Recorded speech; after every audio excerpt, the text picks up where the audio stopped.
Good afternoon, everyone. Thank you so much. Thank you so much for joining. My name is Talha Pirzada. I'm a lecturer in material science, and I am part of the Oxford Pakistan program. And we have Ms. Paweh, who's part of the project EduAccess team. And this main project is working on the Pakistan Graduate Mentorship Programme 2023 to 2024. The main aim is to sort of get as many of the students who are capable of getting admissions into UK-based universities, providing them one-to-one mentorship, and also running these 10 workshops, which go through each and every step of the application process. Looking at, for example, today we are working on navigating standardized tests, but there's also workshops on how to write your CV, how to write a personal statement, how to write a research proposal, and so on and so forth. So this project's part of the work that Project EduAccess and Oxford Pakistan program is doing. I'll hand it over to Misbah to quickly introduce Project EduAccess, and then we can go through the program. Misbah, do you want to quickly introduce Project EduAccess? I can. Thank you. Thank you, Tala, and thank you everyone for joining us today. The Pakistan Graduate Mentorship Program is a collaboration between the Oxford Pakistan program that Tala spoke about and Project EduAccess. So Project EduAccess is basically a network of individuals and organizations that sort of works to make higher education and professional opportunities accessible to students that come from marginalized communities in South Asia. We recognize that access to information is denied through different ways, whether cost, dispositional barriers, and we try to address this by doing various things such as running the mentorship program. We're running one mentorship program in India, and now we've started with a collaborative mentorship program in Pakistan, and we run online workshops. So this is part of the Pakistan Graduate Mentorship Program, but we've also run a lot of capacity building online workshops that are available on our website, and I'm happy to link that at the end of the session. But that's about Project EduAccess. Thank you so much. Thank you so much, Ms. Pass. So just to give you an overview of the Oxford Pakistan program, this is a program that started around 3 years ago. Our main aim is to sort of provide as many students with scholarship opportunities as possible to study at Oxford to start off with, to look at sort of maximizing the number of Pakistani students and British Pakistani students at Oxford, and also to look at the narrative that Pakistan's being studied on. So Oxford's a very big platform. It's not just a university, it's almost similar to the UN. So if Pakistan has a strong presence over here, if Pakistan has a meaningful presence over here, that has an impact on a global level, because at the moment, 16 people from Biden's cabinet are part of our alumni from Oxford University. So having a good global presence at Oxford is extremely important. So that's how it all started. We started with 4 scholarships last year, and this year we managed to give 11 students scholarships, so around £450,000 in total. This work is in collaboration with different departments of the university. So we raised around £22,000 to £30,000, but we collaborated with different organizations or different parts of the university to turn that into £450,000. The aim is to get as many capable students like yourself to Oxford, and to look at the funding side of things, because admissions is one of the aspects that we're working on, which is part of this workshop. But it's also unlocking the funding opportunities, which is where some of our problems are. So coming back to this, we launched this mentorship program. We had around 1,200 applications from different mentees all across Pakistan, from very, very remote areas, from Gilgit-Baltistan to Bannu to Dir to places in Balochistan and Sindh. And part of the program was to identify those students and to create meaningful workshops that could help each of those students to apply for graduate level education. So coming to this workshop, we're going to be going through the different standardized tests. So we'll go through English language tests with you, the type of English language tests that are a requirement of University of Oxford and other universities in the UK. This would include IELTS, TOEFL, GRE, and GMAT. In the end, we'll also go through a question and answer session where we'll answer any of the questions that you have. That'll be a 15-20 minute session. So overall, we're planning to do this workshop in around 30 to 40 minutes. The workshop is being recorded, so just bear that in mind.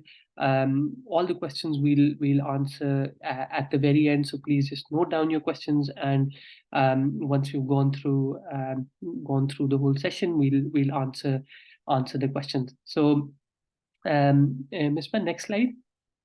So meeting your panelists. So we have three panelists over here who've been very kind enough to take up time and sort of spend this Sunday afternoon with all of you. So I'll start with Osama. Osama, can you introduce yourself? Yes, I'm Osama Mustafa. I am doing a master's in mechanical engineering at the Aalto University here in Finland, and that's. Thank you so much, Osama. Shanze? Thanks, Ella. Hi, everyone. My name is Shanze. I recently did a master's in business administration, an MBA at the University of Oxford in the last academic year, so 22-23. Thank you, Shanze. And Harun? Hi guys, my name is Harun and I did a master's in biomedical engineering from University of Glasgow, and now I'm working as a robotics engineer. Interesting, yeah. Excellent. Thank you so much for taking our time, guys. Ms. Beck? Yeah, so English language tests, and we've just discussed the four different types of tests. I'll hand it over to Osama, who will go through the first section of the slides. Yes. First, I will tell you a little about what are the English language tests and why they are important. So basically, the main aim of these tests is to show to the university that you are capable in speaking and writing in English, and as the language, it is the language of instruction at most of the universities abroad. So it will be best to show that you are capable in English. And if you don't have an English as your first language, then it will be required by all universities to submit an evidence, and the language tests are one way to show them that you have the capability. So can you go to the next slide? So in order to check that if the universities have this requirement, you have to visit the university website and then search for your specific course. After that, if you will go to the admission requirements, and in the section of how to apply, it will specify that which English proficiency requirement is needed, and they will list out the minimum scores that are needed to get admission into the university. So you have to check the minimum score and any specific requirements that are needed for that specific university. There is one important thing that one has to consider is that most of the tests are valid for a specific period. So you have to keep in mind that. So, and if for the application deadline, this is one of the things that you have to consider when applying for the program. And if you are confused about anything regarding the admission criteria and what are the admission requirements, so you just have to contact the admission office of that particular university, and they will give you the further clarification about the requirements. So Here is a sample website. So just like for the Oxford, you will go to, first to the admission tab, then go to the graduate section and write the name of the program that you are applying for. After opening the required program, you will see the entry requirements and that are published here, and you can see the scores and most of the tests that are valid for the admission. So there are IELTS, TOEFL, and C1, C2, etc.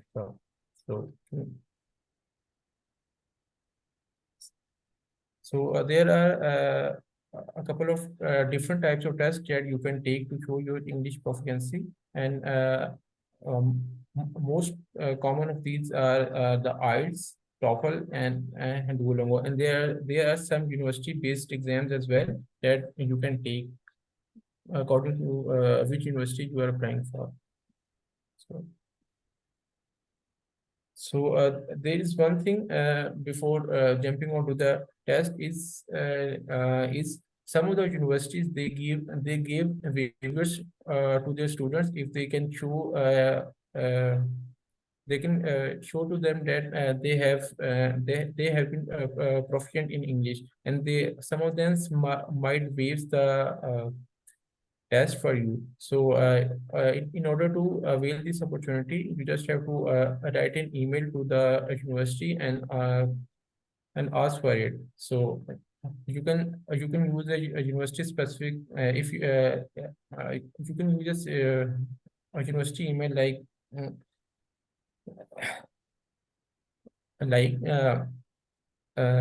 if your mode of instruction is English in the undergraduate degree, then you can write that in email, or you have a professional experience that in an English speaking country, then the university might waive off the English test for you. So I will tell first about the IELTS. So IELTS is basically the English language testing system, and it is designed to assess your proficiency in the English language. And it is one of the most recognized tests all across the globe. So,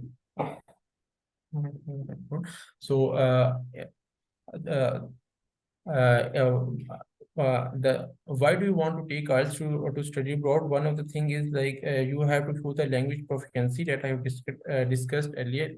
It will demonstrate your ability to communicate effectively in English, and which is an important factor in academics in an English speaking country. And the second thing you want to consider is it has a worldwide recognition. Almost more than 11,000 organizations recognize IELTS, and in more than 140 countries. And it has a flexibility of dates. You can choose dates according to your requirements and location throughout the year. So there are a lot of resources available on the internet, and most of them are free. So it will be easy to study for the IELTS exam. So for the IELTS structure, the IELTS is basically a grading system in which you can get score from 0 to 9 with the increment of 0.5. Like you can only get 9, 8.5, 8, or 6.5. And in the IELTS is further divided into 4 subsections, and you can get you have to score good in them. A listening section, reading, writing, and speaking. And for the listening section, the listening section consists of 40 questions, and it will take about 30 minutes. And for the reading section, there will be 40 questions in the test, and it will take 60 minutes as well. And for the writing part, you have to they will give you 2 tasks, and it will also take 60 minutes is the limit. For the speaking section, and you have to speak with the moderator for about 10 to 14 minutes, and they will ask about 3 different types of questions, and it will roughly takes about 10 to 14 minutes to complete the test. So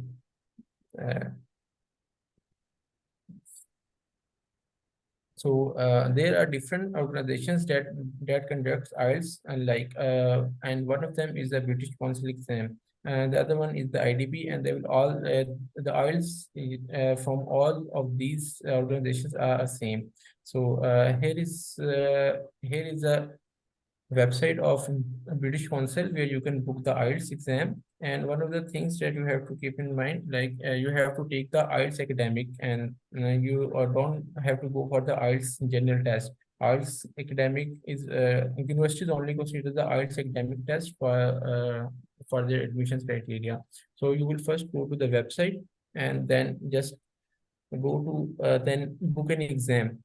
And there is an option of online to book an exam to give exam on computer or on paper. So you can choose you can choose according to your in which you are comfortable with. So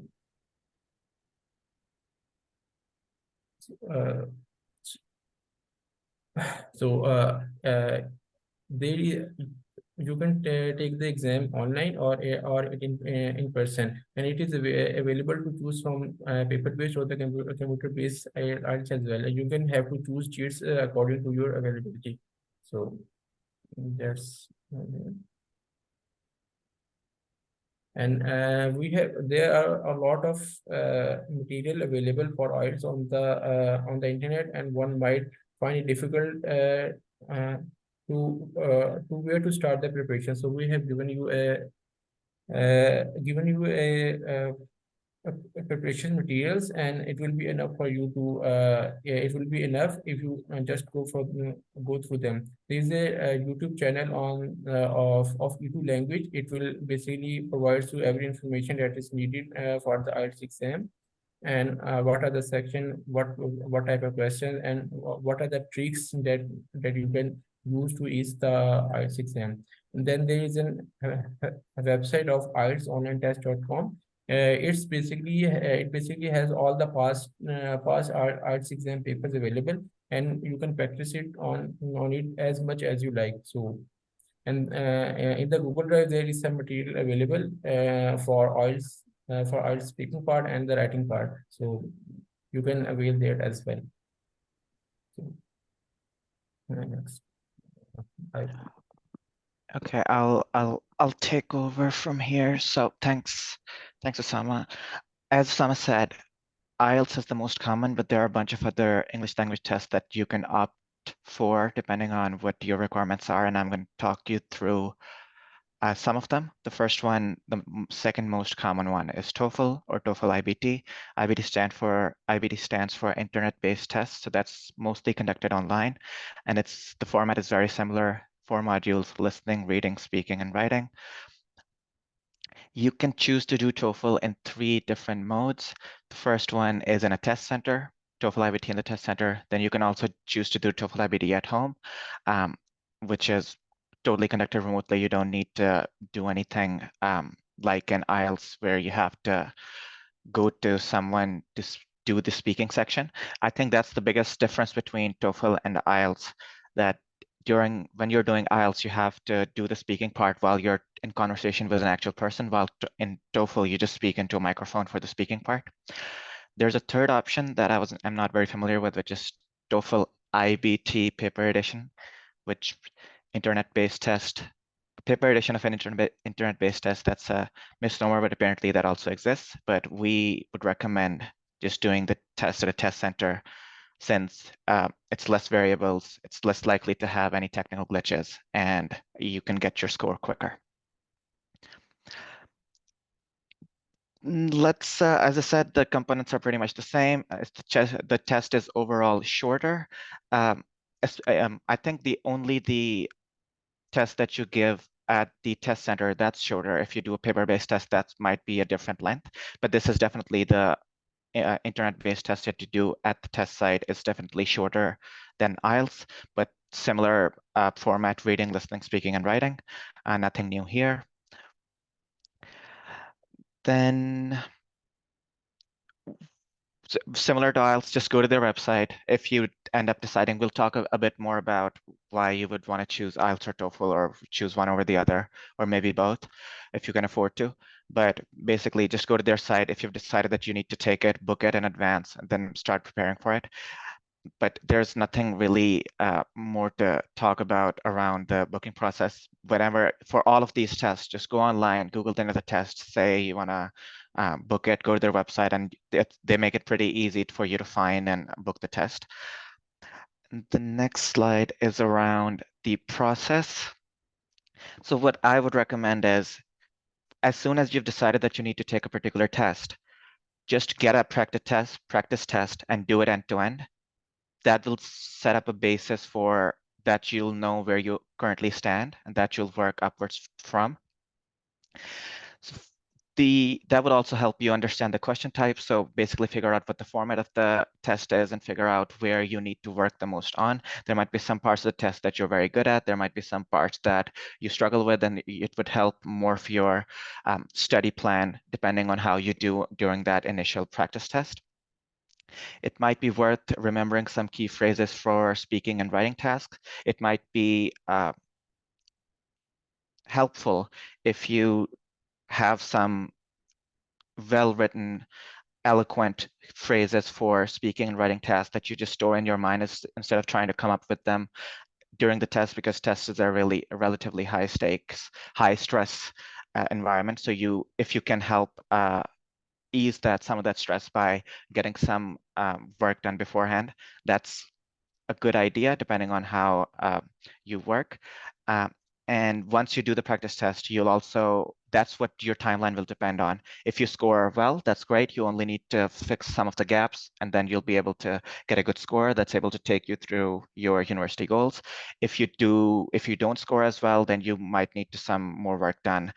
So it can range from a couple of weeks to a couple of months, depending on how well you do in the initial, or what your baseline knowledge of English usage is. And then finally, don't cram everything at the end. Do the test as soon as you know you need to do it, book it, start preparing for it. No need to leaving it for the very end, because that can mess with deadlines and you don't want to get into that trouble. And then the next slide, it's around the test prep. As I said, just once you know you need to do a test, Google exam papers, go to any of these websites, depending if you're more of a visual learner, watch YouTube videos. If you prefer learning by reading, there are plenty of articles out there to walk you through all these different kinds of format of test and give you some practice tests as well. So go through it, pick the material that you think will help you the most. If you have the time, go through all of it.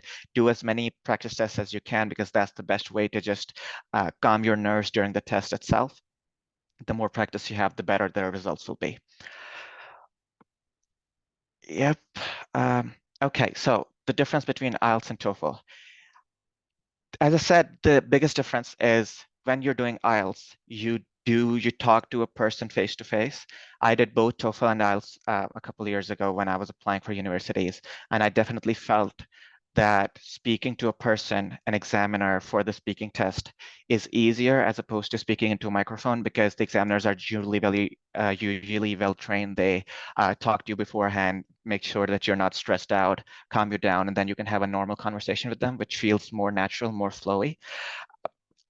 But with TOEFL, it's just a prompt, and then you have to start speaking into a microphone, which is not really ideal. One of the other reasons why you might choose IELTS is some countries prefer IELTS, UK, Australia, Canada.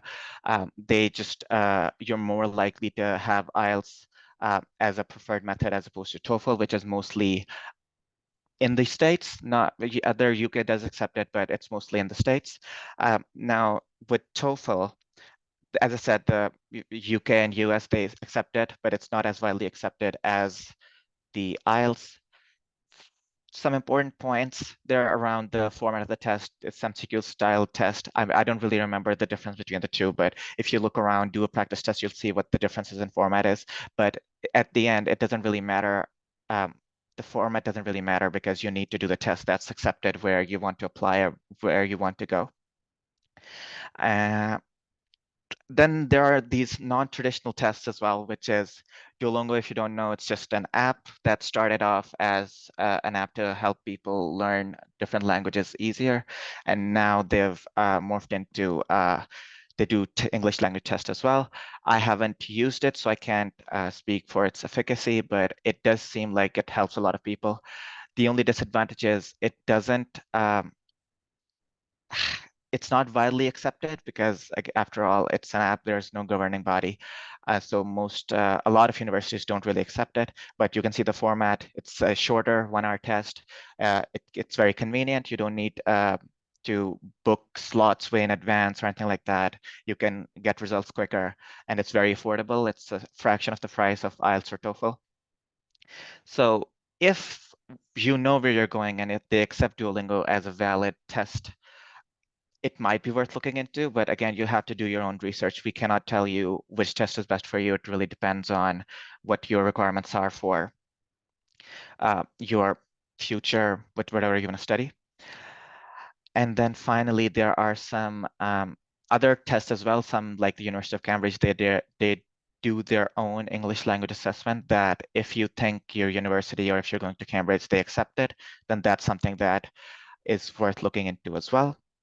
But yeah, that's mostly it. Don't really, whatever English language test you use, it's mostly a judgment of how well you're able to speak, read, write, and listen to English language, because that's what your mode of instruction will be. So if you're comfortable with the English language, that's what they're testing. So just, even if you don't know which test you're going to do, it's just good to just get starting, building up your vocabulary and all those things.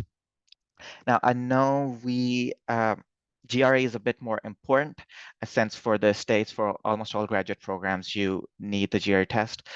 I did the GRE test for the Fulbright scholarship, I think, but even if you're applying directly to graduate programs in the States, it's a very good idea. I think some university in the UK, I'm not sure about the latest. I did the application process a couple of years ago, so I don't know what the latest guidelines are, but they do accept GRE as a supplement to your application. I don't think a lot of universities in the UK require it, but again, that really depends university to university. Don't take my word for it. Do your own research. 3 main sections in the GRE test. It's significantly harder or more difficult, more challenging than the English language test, because it's kind of challenging you to see not only what your command of English language is, but also how well you can reason and what your quantitative skills are like, which is basically how well you can do maths. And writing, I think there's very little I can communicate to you about the actual context of the GRE test. You'll have to that's why I recommended in the beginning, do a practice test on your own time. That's the only way you can really understand what the test is like. But for surface level, 30 minutes, let's say, you're basically going to be writing essays, communicating your ideas. They want to see how well you can communicate your point of view or your argument in writing. And yeah, that's basically the skill they're testing. The writing isn't as important. Some universities don't, at least back when I applied, some universities don't really consider writing as a big marker. They would prefer a higher verbal and quantitative score as opposed to a higher writing score. But for verbal reasoning, it's not the same as English language tests, even if the test is in English and you're basically going to be reading and writing. It's a lot more sophisticated, and you'll have to have reasonably good command of the English language, better vocabulary to be able to do verbal reasoning test well. I didn't talk about the format of the GRE, but it's a bunch of sections, 20 questions per section. But yeah, that's mostly, you can just Google all that stuff. You don't need to get into that here. But there are different types of questions in each of these sections. So for verbal reasoning, they are text completion questions, sentence equivalence, and reading comprehension. But mostly they rotate around your verbal reasoning abilities, and that's what they're going to try and judge during the test. And finally, the quantitative reasoning test, and this is my favorite. If you like math, you like this as well. It's very much just, if you have a clear mind, they're not very difficult questions. The coursework, or like the skills of geometry and algebra that we have built up to be able to get to this stage, to be able to apply to foreign universities, you already have most of those skills. So it's basically just using those in the stressful environment of the exam and making sure you don't make mistakes and you are able to do it efficiently. So as it says, it's 10 to 12th grade max. It's not very sophisticated. You don't need to learn new concepts for the GRE exam, but you do need practice to make sure that within those time constraints, there's a lot of questions, very little time.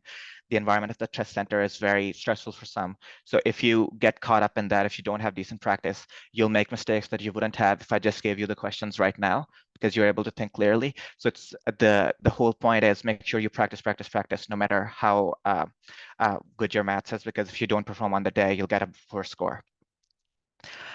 And yeah, the one last point that the slide is making is once you do a practice test, you'll figure out what your strong and weak areas are, work through them. By the time you get to the test, you should know which areas you should focus on, because all the questions are graded equally. So if you get caught up in a strong question or a difficult question, you might compromise on some of the easier ones that you could have done very easily if you had bothered to spend the time there. So it's also about prioritizing which questions to do and how to flip between them to be able to score well on the GRE test, especially the quant. Oh, yeah, so the scoring method, that's kind of weird. I never understand why it's scored this way, but quant is 170, scored out of 170, verbal is scored out of 170, total 340, and the writing scale is very different. It's 0 to 6. It makes no sense, but that's the way it is. That's the way it has always been. And I think the median or mean score is 300. So even if you leave everything, you still get a good score. So if you score 300, that's average. You shouldn't, 300 or 340 isn't a very good score. You should aim for more, even though it sounds like it.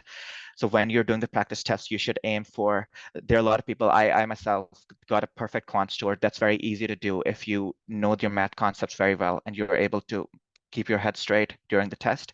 For verbal, it really depends on your vocabulary and how well you're able to manage your time on the day. But these two sections make up the most difficult parts of the GRE test. Then the writing that we talked about before is there as well. You can, similar to IELTS and TOEFL, you can do a bunch of practice tests. Just get a book from a library or buy something and just start doing practice tests. That's the best way to get used to the format and the timings. And as you can see, there are a bunch of them available out there online for free as well.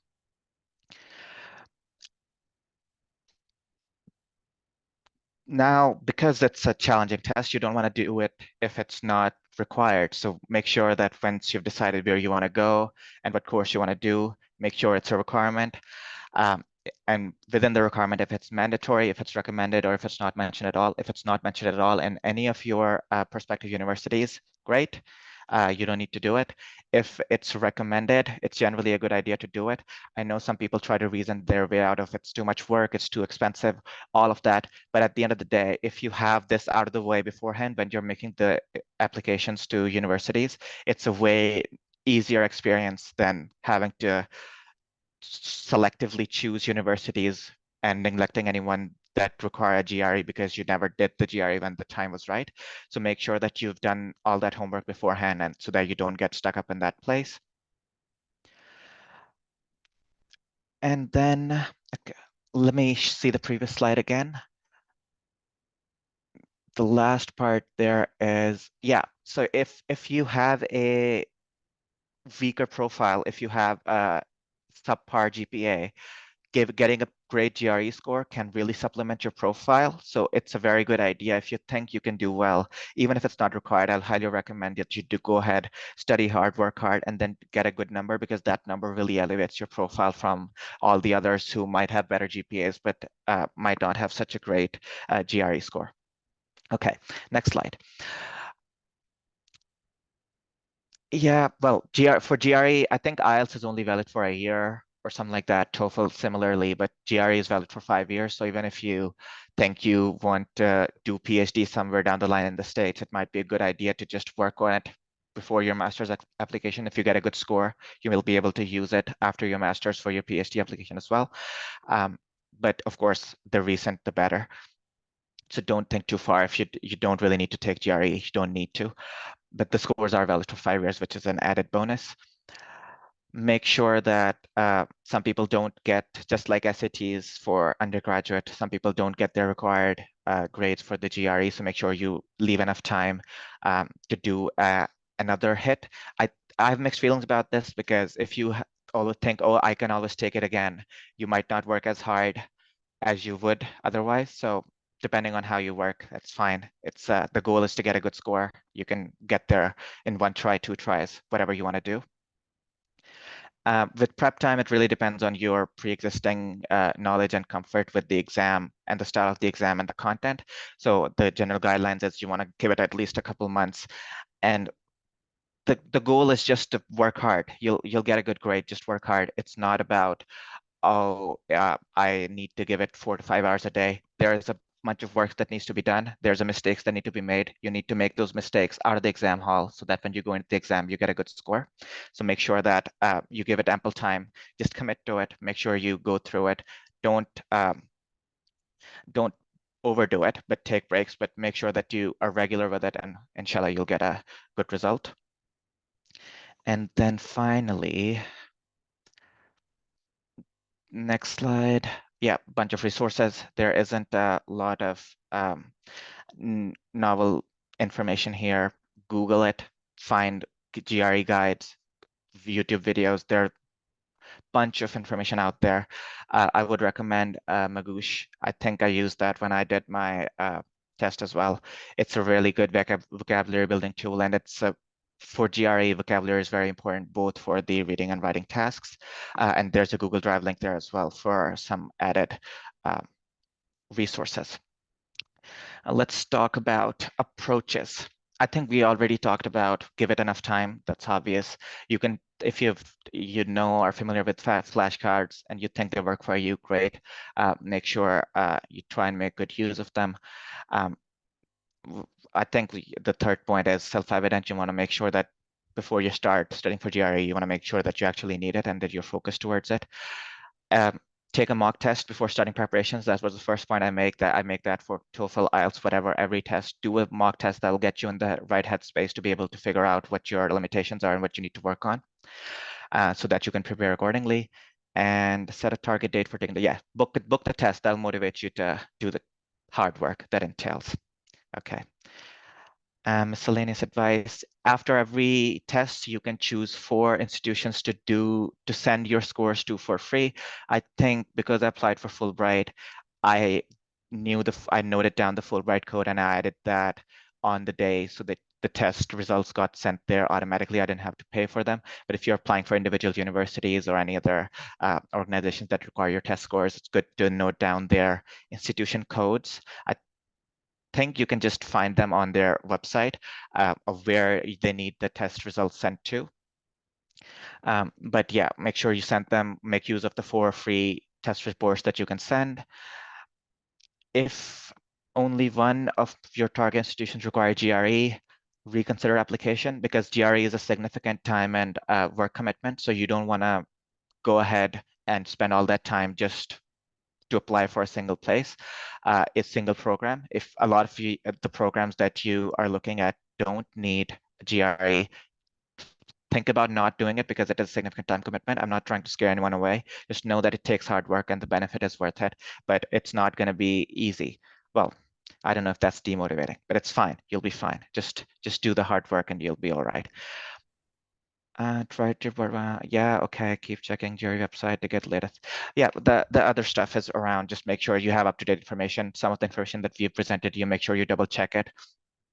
Because like I said, I did it a couple of years back, things might have changed. So make sure you go to the website, make sure that all the information is up to date.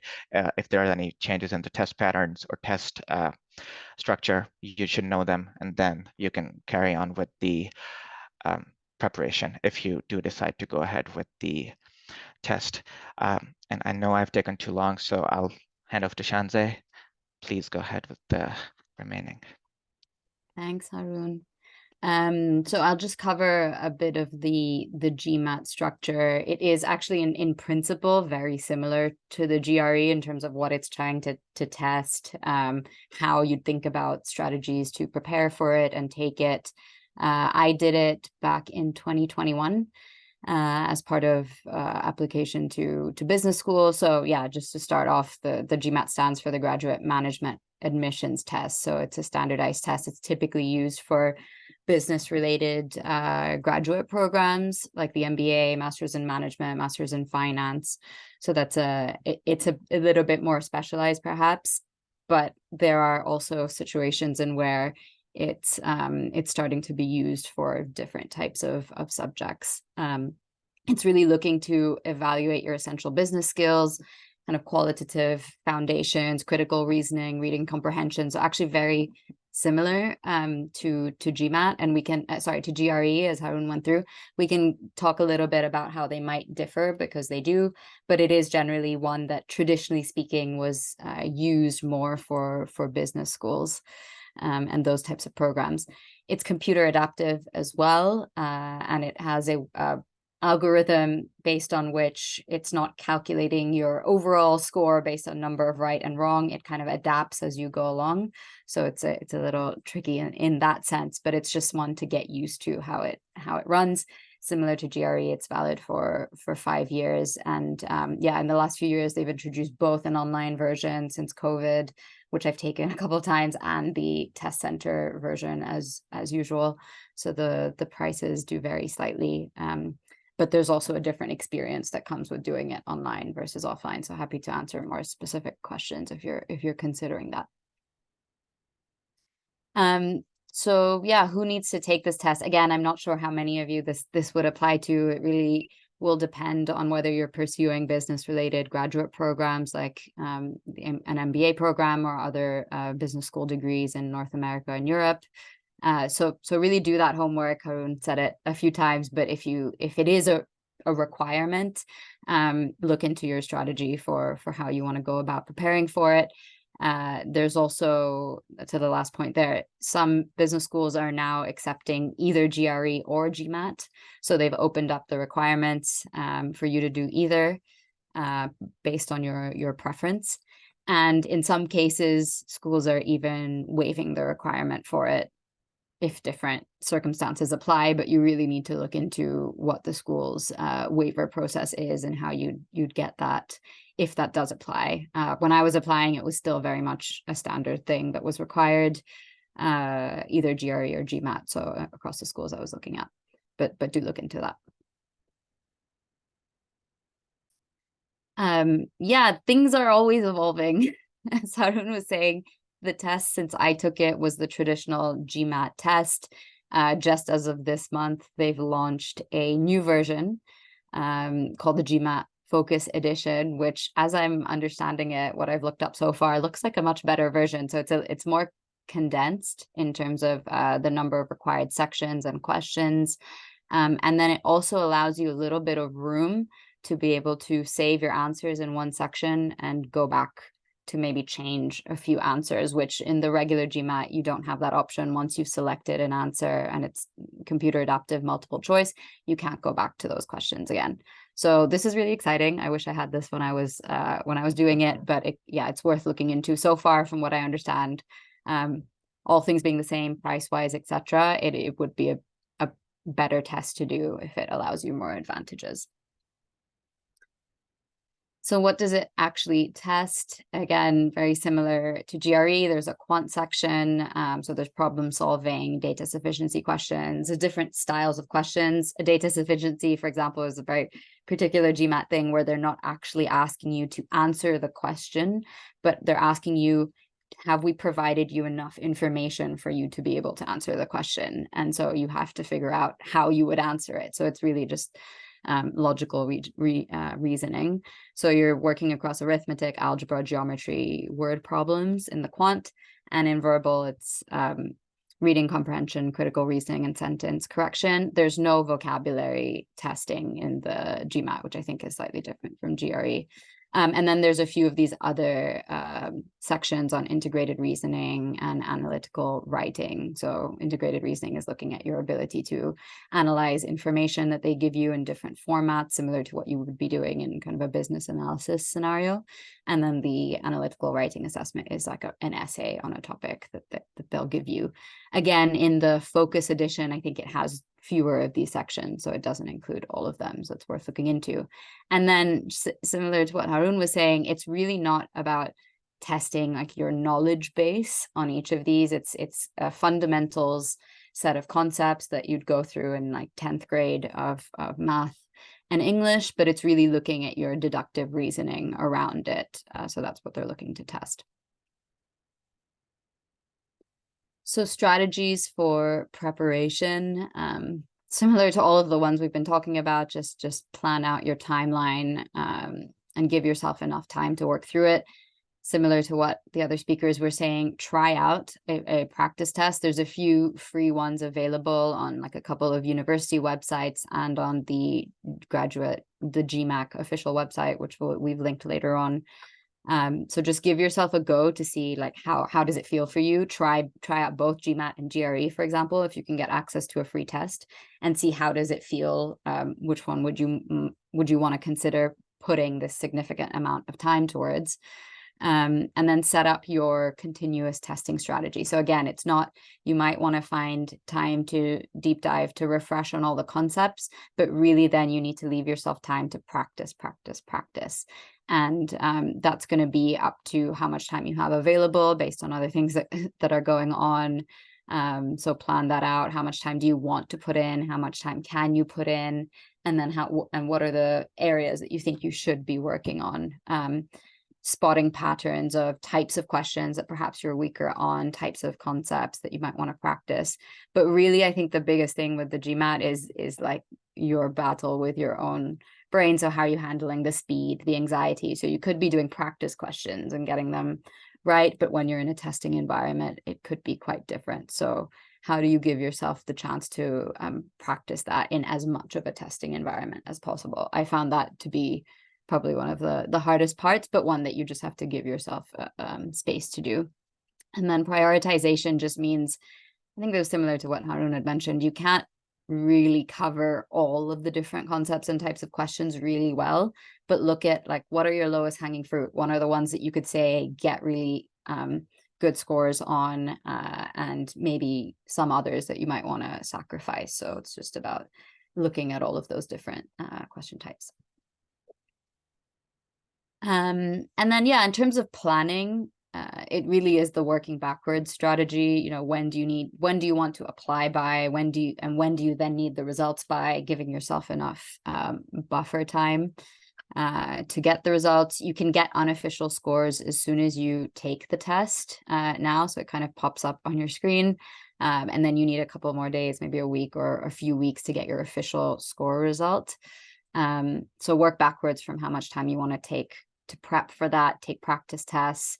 To Harun's point about how many times you consider you might want to take it, I mean, it is a costly test as well, so you have to consider the financial aspect, but also what works well in terms of how much pressure you want to put. So is it okay that you give yourself another chance? I took it quite a few times, and it's something that I just had to work through. Other people find it fine on the first time, so it's all quite individual, and leaving yourself enough time to prepare. So here are some resources. Again, I think the presentation will be sent out. So the official GMAT website. So the GMAT is managed by the GMAC, the Graduate Management Admissions Council. So all of their official content is what I would say is gospel. Like they have a set of practice tests that you can there's a few that are free, and then there's more that you could buy for an additional cost, and those are the best type. Then you have these other companies like Kaplan, Manhattan Prep, etc. They are external companies, so they are not GMAC, the official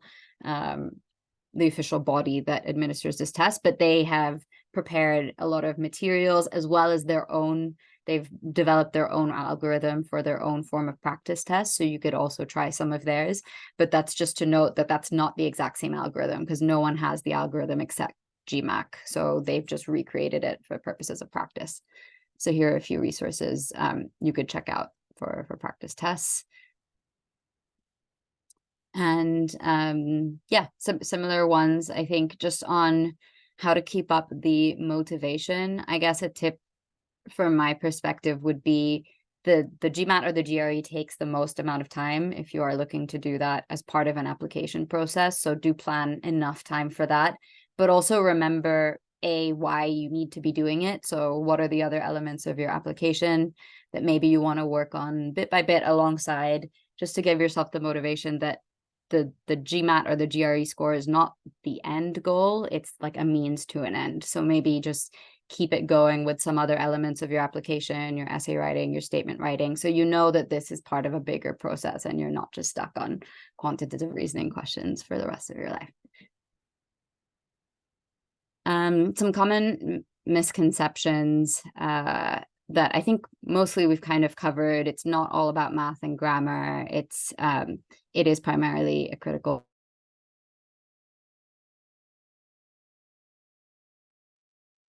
reasoning, problem solving, and analytical. What I mentioned earlier, it's computer adaptive, so it's not like total score right or wrong. There's an algorithm that plays with how you work, how your performance adapts as you go along. And then I don't know if this was a slight typo, the guessing can hurt. I mean, in a sense, yeah, you can't, if you leave a question blank out of the multiple choice, that's pretty bad for you. So if you're very stuck, just take a guess, or deductive reasoning. You know, you have to practice those on harder questions. So try and put something in.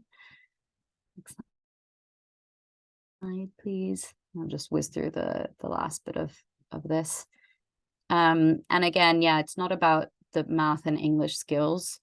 So you don't need to be, you know, a classicist or a mathematician to do this. It's really just using those basic concepts from school and how you would apply them in deductive reasoning. In GMAT, both quant and verbal is important, so they're weighted evenly. And you want to try and get like a healthy score across both, but in some cases you might have one score that's weaker than the other, and that's okay. It's quite normal, and I'm happy to help answer questions about how you would justify that in your broader application. I think recruitment teams like to understand what you might have been weaker on and why, and how you think you can make up for it in other ways. So again, it's a holistic process, which I'll just mention. And then don't cram, please don't cram, because it's not knowledge based. Like you can't just check off different areas of what you think you know. It's really about getting comfortable with the style of question. So leave yourself that time. And then finally, I think this is the last slide, because we're almost at time. So this is really about what you think you will need for your application and doing your homework.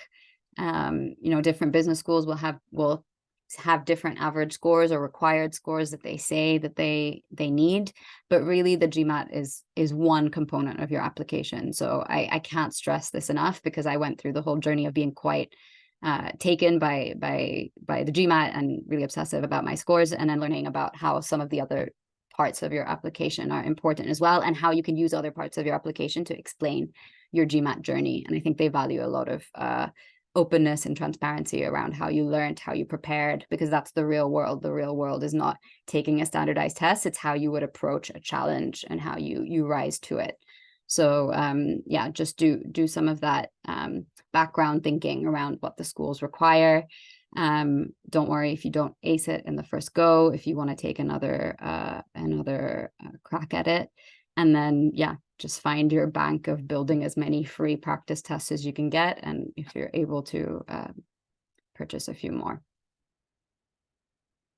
So that's it in terms of content. I'm sorry we've run a little bit late in terms of time. I'll pass it back to Tala to manage any of our Q&A. Thank you so much, Osama, Haroon, and Shanze, for your time and for going through all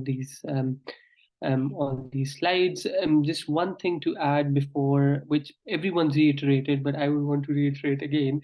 One of the students who applied for a PhD at Oxford, he did his undergrad and master's from University of Agriculture, Faisalabad, and his IELTS and TOEFL was exempted. So make sure that you reach out to the departments, talk to the admissions office, or talk to the people who are in charge of that particular course, and find out whether you actually need IELTS and TOEFL.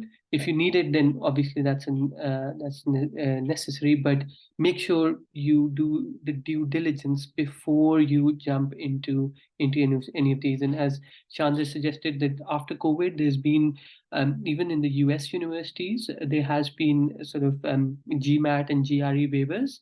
So just make sure before you jump into this journey, check whether you require it or not. So that's just a few words, but we'll start taking questions. Let's start with kindly guide us about free mock tests for IELTS and GRE. So Sama, do you want to talk about IELTS? Yes, for the IELTS, we have shared the website of IELTSonlinetest.com, and it will have a lot of free mock tests available. So you can take as many as you like. Okay. I don't know anything about GRE. Arun, do you want to talk about the GRE? I think for GRE it's similar. Go to their website. I don't think I remember exactly. There might be some resources that we share, but go to their website. I think they give you 2 free mock tests, or if you go to any library with one of those Kaplan or any of those other test providers books, they have multiple practice tests at the end of the book. So just get a hold of one of those or download them from the internet. Just Google them, find PDFs, whatever way they are out there. So just need to make sure you go and find them. The easiest would be definitely just get a learning book, and it'll walk you through all the tools and techniques that you need to know, as well as give you practice tests that you can do every now and then and switch between. But yeah. Thank you, Harun.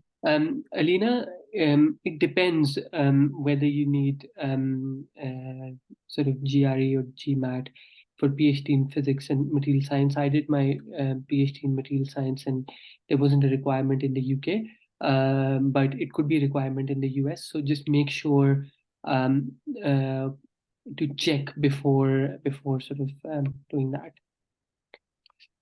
Perfect. If any, अगर किसी को भी उर्दू में भी questions पूछने हैं तो feel free to reach out to us in Urdu.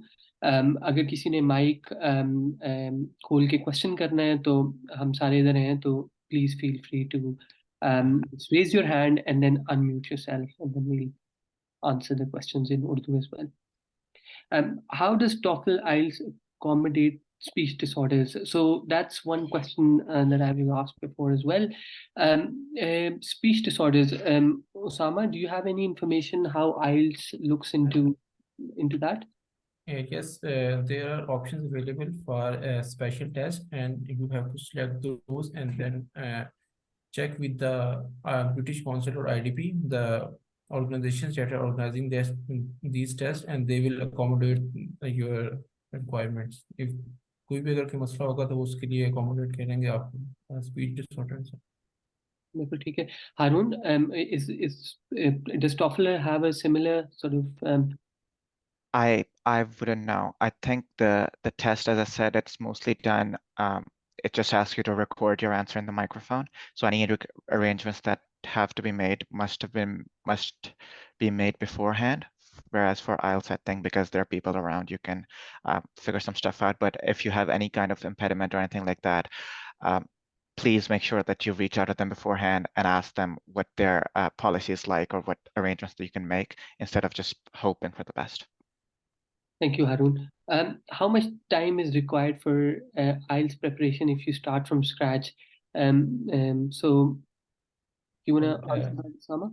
It depends upon your ability. So, if यहाँ पे डिपेंड कर रहा होता है, अगर आप बहुत ज़्यादा टाइम देंगे करने के लिए तो 2 to 3 months इनफ होते हैं करने के लिए,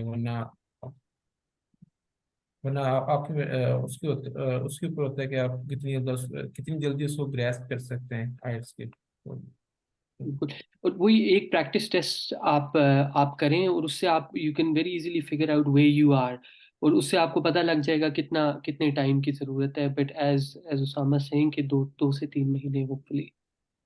प्रैक्टिस टेस्ट का ये है कि जो वेबसाइट है उसके ऊपर काफ़ी ज़्यादा प्रैक्टिस टेस्ट पड़े हुए हैं, मॉक टेस्ट, और वो आइल्स के पिछले वाले एग्जाम्स ही हैं. तो आप अगर जितनी दफ़ा मर्जी दे लें, और जब आपका स्कोर बेहतर आने लग जाए मॉक टेस्ट के ऊपर, तो आप फिर जो एक्चुअल टेस्ट है उसकी बुक करवा लें और जो टेस्ट दे दें. Thank you. So also guide us about weightage of writing section in overall GRE score. Does it include quant section score, or is it included in the quant section or in the verbal section? मैं बताता हूँ ये ना जो quant section है ना आपका वो है 170 में से जो वर्बल सेक्शन है वो भी आपका 170 में से है जो राइटिंग सेक्शन है वो 0 से 6 या 0 से 8 उसका ग्रेड होता है तो जब आपके स्कोर आता है ना तो आपको 3 सेपरेट स्कोर मिलते हैं आपको एक क्वांट का स्कोर मिलता है आपको एक वर्बल का स्कोर मिलता है और आपको एक राइटिंग का स्कोर मिलता है तो उनका आपस में कोई ताल्लुक नहीं है आपका वर्बल में बहुत अच्छा हो सकता है क्वांट में 0 हो सकता है उनका आपस में कोई ताल्लुक नहीं है जब टेस्ट होता है तो वो इंटरलिंक्ड होते हैं कभी आपको आ जाता है क्वांट का सेक्शन आ जाता है फिर वर्बल का सेक्शन आ जाता है तो उसकी वो just because the test is conducted in that way doesn't mean कि the scores हैं वो interlinked है क्वांट का स्कोर क्वांट में होगा वर्बल का स्कोर वर्बल में होगा राइटिंग का राइटिंग में होगा Okay, thank you so much, Arun. And suggestions for improving speaking skills for TOEFL. अच्छा so for speaking skills for any of these English language tests the key thing is practice because in Pakistan we don't normally speak in English with anyone. We can read, we write, we listen to songs and we watch movies, but no one does speaking. So that's parts that a lot of people struggle with. So the way I did it was find someone who is in the same boat as you, who is also preparing for the test. If you can't, just get a family member, a friend, anyone who's willing to speak to you in English and start talking to them in English whenever you get the chance. When you get closer to the test, you can do mock test with them and they can help you grade your verbal responses and help you figure out what words you overuse or where you stutter or things like that, or just record yourself answering a question and then listen back to it. There are multiple different ways. The short answer is just practice, and no matter how you do it, there needs to be some sort of feedback mechanism so you constantly grow and improve. But make sure that you keep doing it again and again and again and again. By the time you get to the test, it should be second nature. Thank you, Harun. What about the HET conducted by HEC as it's GRE based and can be used English course certificates from Coursera? If anyone has a specific answer for that, Osama or Shanze or Harun. Otherwise, it depends. It depends on the university and the admissions process that you're applying for. उनसे आप directly email करके ये पूछ सकते हैं कि ये HEC का HET जो certificate है वो matter करता है कि नहीं और English course certificate from Coursera. Does anyone want to comment on that? जो कोर्सिया वाला सर्टिफिकेट है ये यूनिवर्सिटीज पे डिपेंड करता है उस पर अगर आप ईमेल करके यूनिवर्सिटी से पूछने के और अपनी रिक्वायरमेंट्स ये बताते हैं कि मेरे पास सर्टिफिकेट है तो कुछ यूनिवर्सिटीज होंगी वो इसको एक्सेप्ट कर लेंगे मगर जो मोस्ट ऑफ द यूनिवर्सिटीज होती हैं वो उसको एक्सेप्ट नहीं करते हैं तो यूनिवर्सिटी टू यूनिवर्सिटी वेरी कर रहा होता है तो उसके लिए सबसे बेहतर यही है कि आप यूनिवर्सिटी से को ईमेल कांटेक्ट करें और उनसे पूछ लें Bilkul, absolutely. How much time we require for preparation of GRE? Normally, unis give time to clear it till end of first semester. I don't. Oxford में UK में तो आपको पहले ही देना होता है, and that is done before you apply for your admission. But does anyone know about? It's I think for a lot of universities, it's an admission requirement, just as an undergraduate degree it is an admission requirement. You need a GRE score. Whenever it's required, it's a requirement. So I don't think I've heard of any university saying you can do it in the first semester because that might get messy.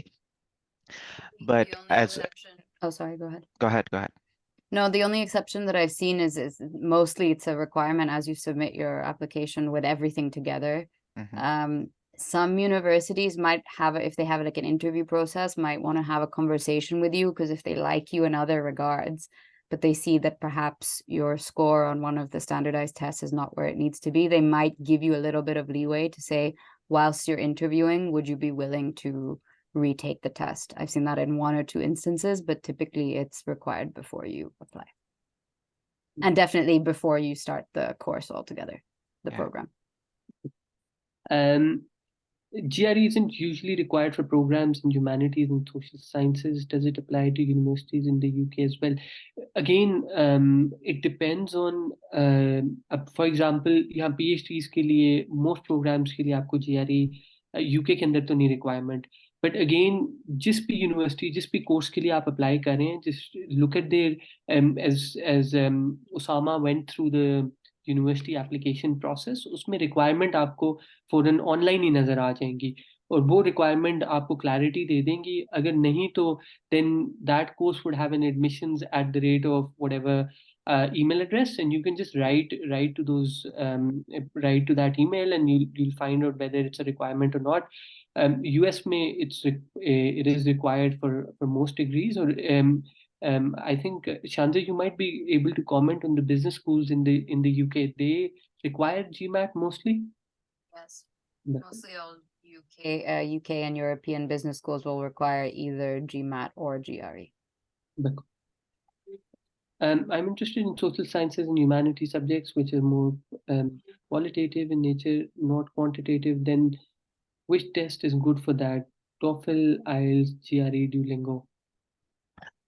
यार मैं इसका जवाब देता हूँ. आप ना आपकी situation को ना हमें से कोई नहीं जानता. तो आप कह रही हो ना कि आपने ह्यूमैनिटीज में करना है, तो हमें तो नहीं पता कि आपने एग्जैक्टली क्या करना है, आपने किस यूनिवर्सिटी में जाना है, कौन सा कोर्स करना है. तो ठीक है, आपको पता है, that's a good direction to have.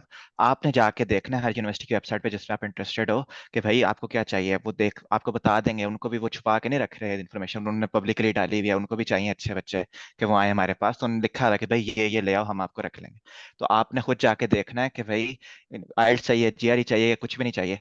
वो आपने खुद फिगर आउट करना है और फिर उससे आपने डिसीजन मेक करना है कि भाई मुझे इस यूनिवर्सिटी में जाना है, इसको आइल्स चाहिए तो मैं आइल्स दे देता हूँ. ये हम नहीं आपको बता सकते कौन सा टेस्ट बेहतर है या कौन सा बुरा है. बेहतर बुरा कुछ नहीं है. जैसे शानजा ने कहा ना, ये these are means to an end. ये कोई test itself doesn't mean anything. आपने यूनिवर्सिटी में जाना है, ये सिर्फ उसका रास्ता है.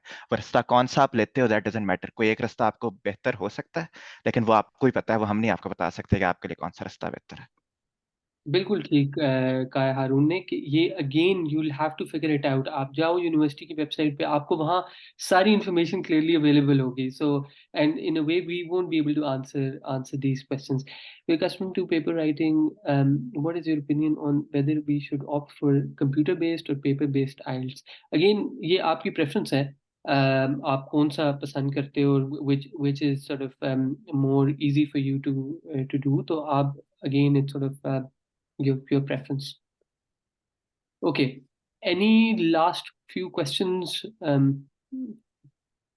Anyone wants to sort of ask anything? If I missed any questions पहले, तो please feel free to ask those again because वो पीछे शायद घूम गए. यार हाथ खड़ा करके ना कोई करो बात हमसे, कोई अच्छा सवाल पूछो. ये चैट में रहने से नहीं काम चलेगा. चलो बिल्कुल ठीक. कोई हाथ खड़ा करे और कोई अच्छा सवाल पूछे. शाबाश.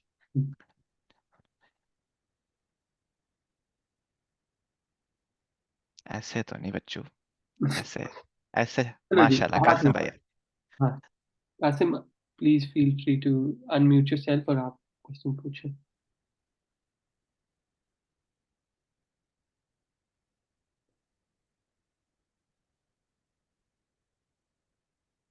I have some questions regarding English. हमारा बैकग्राउंड जो है, हम फाटा से हैं, जो उस रीजन से. तो हमारा मतलब पहले से एजुकेशन का भी जो मतलब ये है, तो अगर यूके में एडमिशंस हैं तो उसमें ज़्यादातर ये है कि इंग्लिश पे वो करना है. तो हमारा क्वेश्चंस रिलेटेड है अंग्रेज़ी से, कि मतलब कौन सी स्ट्रेटजीज होनी चाहिए, how to improve our English, speaking हो, राइटिंग हो. मतलब ये हम किस तरह इम्प्रूव कर सकते हैं, क्योंकि ज़्यादातर चीज़ें, मैं अगर अपनी बात करूं तो मेरा एडमिशन भी हुआ है कैम्ब्रिज यूनिवर्सिटी में. I am conditional offer holder of the department of archaeology. और मतलब ये है कि इंग्लिश में, तो my question is related to English. If someone can guide करें कि हम अपने इंग्लिश को कैसे इम्प्रूव करें. Thank you so much. अच्छा, उसमें मैं I'll just jump in for 30 seconds and just give you. हमारे पास अभी एक स्टूडेंट आया है. वो है साउथ पंजाब से, and he comes from a very एक छोटे से गांव से आया, और वो यहाँ पीएचडी के लिए उसका एडमिशन हो गया, and he's funded and he's here at Oxford. यहाँ बड़े ढेर सारे कोर्सेरा पे भी आपको कोर्सेज मिल जाते हैं, और जब आप डिपार्टमेंट में जाते हो तो उनकी ऑनलाइन रिसोर्सेज भी अवेलेबल होती हैं, और वो 1-to-1 ट्रेन करते हैं. तो आपके पास कोर्सेरा टाइप की रिसोर्सेज सारी की सारी, writing, paper writing, academic writing से लेके आपके पास सारी की सारी स्पीकिंग, राइटिंग, सारे कोर्सेज ऑनलाइन अवेलेबल हैं। और अगर आप किसी यूनिवर्सिटी के साथ लिंक्ड हैं तो एचईसी ने काफ़ी यूनिवर्सिटीज़ को फ्री एक्सेस दी हुई है कोर्सेरा की। तो आप उधर भी उन कोर्सेज को यूज़ कर सकते हैं और उनसे आप अपनी अपनी कैपेबिलिटी को बेहतर कर सकते हैं। But now I hand it over to Haroon, Shanzay और उसामा। ऐड कर मैं इस पे थोड़ा सा कुछ कहना चाहूँगा। आप ना कासिम मुझे बताओ कि आपका जो कंसर्न है इंग्लिश लैंग्वेज का, वो ये है कि आप जो कैम्ब्रिज में आपको पढ़ाया जाएगा वो आप सही से समझ नहीं सकोगे वो इंग्लिश में, या आपको जनरली है कि इंग्लिश स्पीकिंग कंट्री में आओगे, इंग्लिश स्पीकिंग में कोर्स होगा तो आप कम्युनिकेट नहीं कर सकोगे? कौन से पार्ट से आप ज़्यादा घबरा रहे हो? मैंने आइल्ट्स खैर टेस्ट भी दिया था, स्पीकिंग में मेरे कोई 7.5 बैंड आए माशाल्लाह। हैं। हाँ, लेकिन ये जो बाकी थे वो थोड़े कमज़ोर थे लिसनिंग और रीडिंग में। मैं तो समझ गया। मैं जो समझता हूँ मुझे ज़्यादा जो प्रॉब्लम है वो है राइटिंग में है। और रीडिंग तो ये है कि जितना आप रीडिंग करते हो, जितना आप वोकेबलरी को हम्म, मतलब वो करते हो तो उससे वो बेहतर हो जाता है। बिल्कुल। तो राइटिंग में हमें मसला है कि मतलब how to improve our writing skills. अच्छा, आप ना एक तो ये करें कि जो भी फ्री टाइम मिलता है ना आपको, तो आप कोई ऐसी हॉबी ढूंढें जिससे ना एक्सीडेंट से ही आपकी अंग्रेजी बेहतर हो जाए। तो जैसे मैं हूँ ना, फ्री टाइम में पॉडकास्ट सुनता हूँ या इस तरह की चीज़ें करता हूँ। आप कोई फिल्में वगैरह देखते हैं, टीवी शोज देखते हैं, कुछ भी ऐसा करें जो इंग्लिश में हो, तो आपको सबलिमिनली ना आ रही हो, बस अंग्रेजी आ रही है, अंग्रेजी आ रही है, तो पैसिवली आपके अंदर थोड़ी एब्जॉर्ब होनी शुरू हो जाएगी। रीडिंग आपने बहुत अच्छी बात की है कि जो majority of the people who learn have good vocabulary, जिनके फर्स्ट लैंग्वेज इंग्लिश नहीं होती, वो रीडिंग के थ्रू ही होती है। आप जो भी जाएं, लाइब्रेरी आपके पास अवेलेबल है, जाएं ऑनलाइन, आप कोई आर्टिकल्स पढ़ें, न्यूज़ पढ़ें, जो चीज़ आपको इंटरेस्टिंग लगती है ना, कोई भी है, अगर आप आर्कियोलॉजी में आपको कुछ भी अच्छा लगता है, आप उसके बारे में जाएं, ऑनलाइन आर्कियोलॉजी के बारे में अंग्रेजी में पढ़ते रहें। जस्ट डू एनफ रीडिंग, तो उससे पैसिवली खुद ही चीज़ें बेहतर होने लग जाएंगी। और जो थैंक राइटिंग यू वाली सो चीज, मच। कासिम, जो राइटिंग वाली चीज है उसके अंदर आप राइटिंग के ना, क्योंकि एकेडमिक राइटिंग, जब आप अगर आप पीएचडी के लिए आ रहे हो तो academic writing is very different to normal writing. तो हम्म, आप एकेडमिक राइटिंग के कोर्सेज लो कोर्सेरा से, ताकि आपको ना एकेडमिक राइटिंग लिखनी है। बिकॉज वो एक ऑल टुगेदर एक डिफरेंट बॉल गेम है। कि कैसे लिखना है, कैसे रेफरेंस करने हैं, कैसे पेपर को कंडेंस करना है, कैसे एक 7,000 के वर्ड के पेपर को आपने 25-30 वर्ड्स या 40 वर्ड्स के अंदर कंप्रेस करना है। तो एकेडमिक राइटिंग के कोर्सेज होते हैं, तो आप उनको भी देखो। और अगर कोई प्रॉब्लम होता है, अगर आपको कोई कोर्स नहीं मिल रहा, तो just write to us and hopefully मैं कुछ ढूंढ के आपको आपको ज्यादा शेयर कर दूंगा। Thank you so much. Thank you for asking the question भाई, बहुत बहुत शुक्रिया। आमना। Yes, my question is regarding GRE. Just like you have mentioned before that as compared to the analytical, verbal and quantitative sections are far more important. So for the verbal, what would you recommend? Like what type of practices you usually do? Because oftentimes we are able to communicate like using the simple vocabulary. Do you have to use like a difficult and more advanced vocabulary for that, or this one like the way I'm speaking that is enough? And for the quantitative section, like I want to apply for the PhD. So it's been quite a long time since I last attempted any math question or something like that. So as you can understand that it's been a long time to comprehend, go back and do all those math question and again and again. So what practices you would suggest for that? For verbal, I would suggest verbal, quant, and writing are three different monsters in the GRE exam. You need to tackle each one independently. For verbal, as I said, make sure you at least do the practice test so you know what kinds of questions there are. So for, like I said, there's tense completion and there are MCQs and there are other kinds. So for those, you don't need to have a lot of fluency in your language. Especially for GRE, you don't need to speak English well to do ace the GRE, but you do need to improve your vocabulary if that's something that you're struggling with. So I would recommend make sure that download an app like Magoosh or anything else that helps you just improve your vocabulary. Even if you get a GRE book, a GRE preparation book, it has a separate GRE vocabulary section that you can just go through daily, make sure you are building up your vocabulary as you go. And then when you encounter those words in the verbal section, you'll be better able to address them. For quant, if you are out of practice, that's the whole idea is just buy the that's I think for you I'd recommend just get one of the GRE test prep books, either whether I think the one I used was by Kaplan because that was the one that was in my library. The exact book you use doesn't matter. All of them pretty much tell you the same thing. They're mildly different strategies, but you don't really the one isn't better than the other. So just get one of the books and just start going through it from end to end. It'll walk you through the verbal section, the quant section, and the writing section. It'll help you improve all of those simultaneously, and then it'll have the practice test at the end that you can gauge your progress as well. So yeah, for you, I think I would recommend just getting one of those books and just diving deep into it. Okay, thank you so much. I'm just one thing to add on to that. जो maths है वो मुश्किल नहीं है. It's just techniques, right? So as Haroon is saying, you just need to practice through, and there's a way of doing those questions, right? So it's not like there's a method to the madness. So you just need to know कि वो method है क्या, वरना you won't be able to do the question in the right amount of time and so on and so forth. So go through the book. All the techniques are there in the book, so you don't need to do anything else. But learn those techniques. Maths is like O-level maths या metric FSC का math है, तो math मुश्किल नहीं है. It's just learning those techniques to be able to figure out which questions, which answers right, which answers completely wrong, and so on and so forth. कुछ लोग जो है ना वो मैथ वाले जीआरई के पार्ट पे सिर्फ इसलिए मार खा जाते हैं क्योंकि टेस्ट के बीच में ना वो स्ट्रेस्ड होते हैं, पैनिक्ड होते हैं, वो कामली ना सिचुएशन को असेस नहीं कर सकते. जब आप टेस्ट में बैठे होते हो ना तो बहुत डिफरेंट एनवायरनमेंट होता है, आपके पास स्ट्रेस होता है, पैसा लगाया, ये किया वो किया, आपके दिमाग में ये सारी चीजें चल रही होती हैं, जिसकी वजह से आपको सिंपल सवाल जो होते हैं, जो ओ लेवल जैसे तला ने कहा है ओ लेवल मैथ का सवाल है, उसमें बस आपने 2 मिनट सोचना है, आपको समझ आ जाएगी कि कहाँ वो ट्रिक करने की कोशिश कर रहा है आपको, और आपका जो सही जवाब दे दोगे. तो प्रैक्टिस का एक जो साइड फायदा है ना वो ये भी है कि you get comfortable with those kinds of tricks, you get comfortable with the kinds of questions they ask, ताकि जब आप टेस्ट की सिचुएशन में हो ना तो आपको ये ना लगे कि बिल्कुल कोई नई चीज़ है, मेरे इर्द गिर्द सारे टेस्ट दे रहे हैं, बड़ा स्ट्रेस हो रहा है मुझे. इस तरह लगे आपको पता होगा भाई ये तो मैंने 10 टेस्ट पहले भी किया है, मैं तो एक और क्या. तो जब आप इस फ्रेम ऑफ माइंड में होते हो ना तब आपका जो क्वांट का टेस्ट है ना, क्योंकि वो है तो बेसिक मैथ ही, उसमें कोई आपसे इंटीग्रेशन वगैरह तो नहीं करानी उन्होंने, बेसिक मैथ है. आपको जिस तरह के छोटे मोटे सवाल होते हैं ओ लेवल में उसी तरह के होंगे, आपने बस काम करना है अपनी नर्व्स को और फिर दिमाग से सोच के करना है, इंशाल्लाह अच्छा हो जाएगा. Thank you. Right, thank you so much. Thank you. Osama, there's a few IELTS related questions which you picked up in the chat. So do you want to answer those? Okay, yes. So there is one question about option for online or physical IELTS.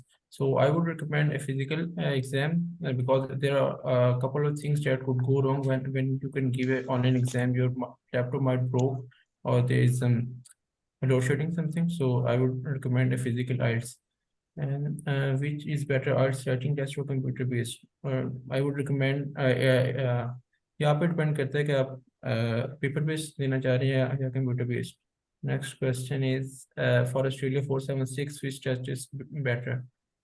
Australia 46 के लिए जो Australia वाले PT भी consider कर लेते हैं, मगर जो आइल्स होता है ये जिस तरह पहले भी बताया था कि पूरी दुनिया के अंदर ये कंसीडर होता है, जबकि पीटी होता है वो मोस्टली ऑस्ट्रेलिया के लिए वैलिड होता है. तो यहाँ पे डिपेंड कर रहा है कि आप किस कंट्री को टारगेट कर रहे हैं. अगर आपका सिर्फ टारगेट सिर्फ ऑस्ट्रेलिया है तो आप उसमें आप पीटी दे सकते हैं, मगर आइल्स जो है वो पूरी यूएस, यूके, यूरोप, ऑस्ट्रेलिया सब के अंदर वैलिड होता है.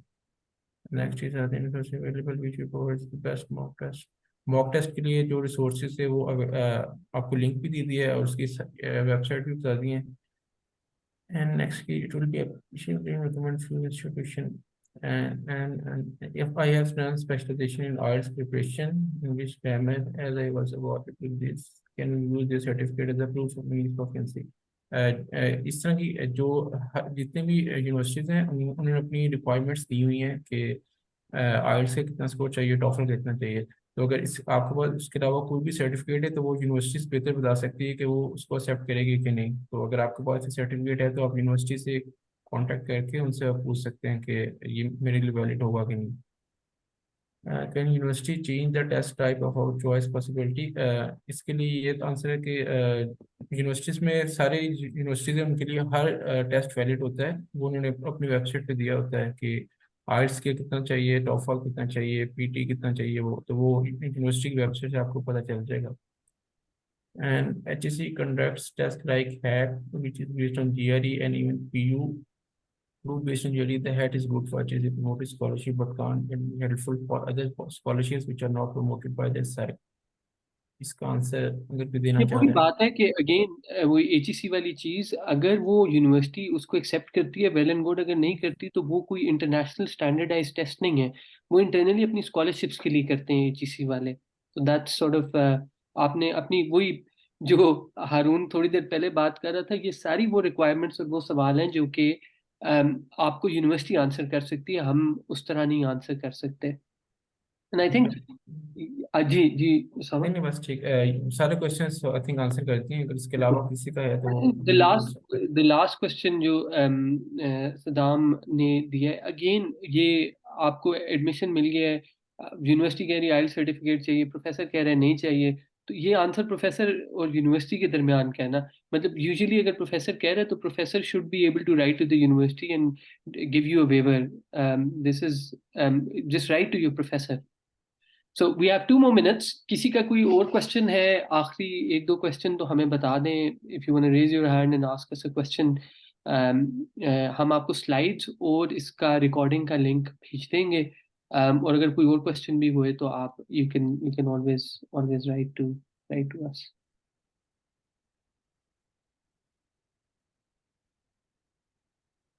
Any last question? Think not. Thank you so much, Osama, Haroon, and Shante for taking out time. This has been extremely useful, and obviously there's about 50 students who attended, but this video is going to be on our system, and obviously a lot more students would benefit from it. So thank you so much to all of you, and obviously Mispa, who's always there to organize stuff for us. So thank you so much, Mispa.